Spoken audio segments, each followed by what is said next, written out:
On top inside Edo today, Obaseki don reshuffle him cabinet as he don drop 8 commissioners from him cabinet and he don bring 6 people come out wey want to replace these commissioners dem, and he don appoint 5 special advisers. For statement wey Secretary to Edo State Government Osarodion Oge issue and sign, e write am say Edo State Government don reshuffle Edo State Executive Council and dem don relieve 8 commissioners from their appointments.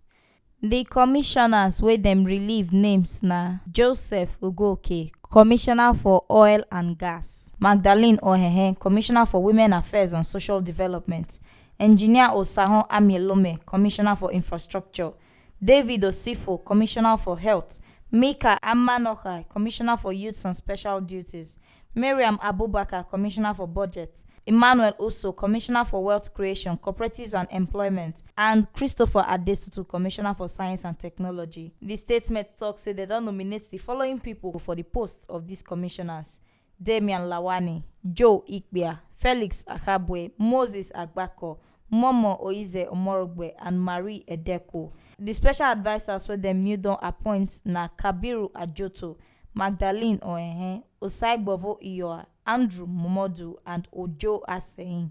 Oge write am say Edo State Government dey carry their salute give the commissioners wey dey comot for the ogbonge work wey dem do, and say Edo State Government go continue to dey work with dem for future. E con still congratulate the new commissioners and special advisers, say make dem serve Edo people with good mind.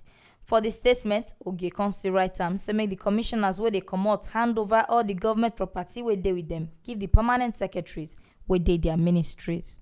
Na so we see am reach on top wetin shele for inside Edo today.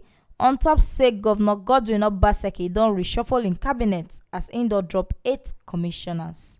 Make una no forget to subscribe, like, and even comment for our videos for our YouTube channel on top T Live Media TV, and for Facebook you fit like and follow our page for T Live Media. Make una no forget say na T Live Media na im dey carry this ogbonge updates dey come give una.